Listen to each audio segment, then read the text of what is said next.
Kapamilya, makakaasa ng maulap na panahon at mahina hanggang sa katamtamang ulan ang malaking bahagi ng Luzon bukas dahil po sa habagat o southwest monsoon.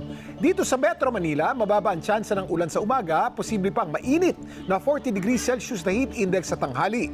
Pero pagdating ng hapon o gabi, may tsansa ng isolated thunderstorms, hindi naman inaasang tatagal o lalakas.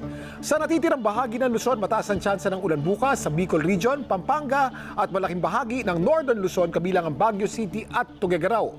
Sa Visayas naman, posible ang panandaliang buhos ng malakas na ulan bukas sa Iloilo at Negros Island. May tsansa rin ng isolated thunderstorms sa Cebu, Samar at Leyte. At sa Mindanao, good weather po bukas sa Caraga Region habang may tsansa ng ulan sa natitirang bahagi ng Mindanao. Samantala, naging typhoon na ang bagyong Champi na nasa labas pa ng Philippine Area of Responsibility. Ang good news, hindi pa rin ito inaasang lalapit sa bansa at sa ngayon, wala nakikitang ibang bagyo o low pressure area ang namumuo sa loob ng Philippine Area of Responsibility.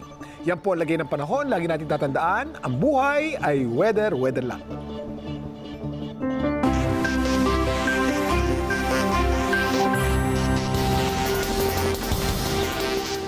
Kaunting kaalaman, nakuhanan ng bayan patrollers mula sa iba't ibang lugar sa bansa ang huling supermoon ng taon.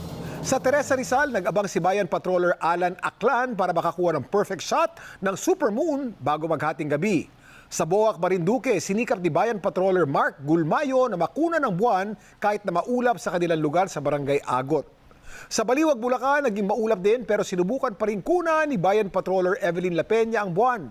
Nagpakita ito sandali kaya labis ang kanyang tuwa. Sa Catanduanes naman, nawala ang antok ni bayan patroller Jasper Adrian Sidlakan kaya agad lumabas para makakuha ng larawan. Nangyayari ang supermoon tuwing full moon at nasa pinakamalapit na distansya ang buwan sa mundo kaya mukha itong mas malaki at mas maliwanag. Ayon sa NASA, kada taon merong 3 hanggang 4 na supermoon at laging magkakasunod ang mga ito. Sa Amerika, tinatawag na strawberry moon ang full moon tuwing Hunyo. Ito kasi ang panahon kung kailan nahihinog ang mga bunga ng strawberries. Nakita rin ang pagsikat na malaki at mamula-mulang supermoon sa Istanbul, Turkey. Sa Australia naman, nagmukhang strawberry sky ang background ng Sydney Harbour Bridge. At sa Ronda, Spain, akalaing tinapat sa spotlight ang TV broadcasting towers dahil sa laki at liwanag ng buwan na nagkulay dilaw.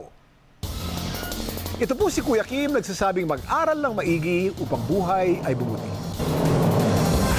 Susunod, paghahanda sa Manila Memorial Park bago ang libing ni Pinoy bukas, tutukan live. At kilalanin, singers nakakanta sa huling misa kay Pinoy bukas.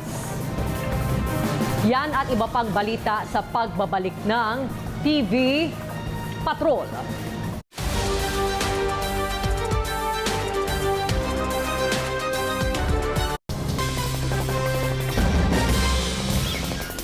Ipagdiriwang ngayon o pinagdiriwang ngayon ang Day of the Seafarer. At bagamat isa sa matinding tinamaan ng pandemya, nag-uumpisa na muli ang deployment maging sa mga cruise ship. Kasabay naman ang pagsusulong ng isang batas para sa proteksyon ng mga Pinoy seafarer. Nagpapatrol, Zen Hernandez. Noong Enero, halos 15,000 Pinoy seafarers ang nakaalis. At mula Mayo, pumalo na ulit ito sa 30,000.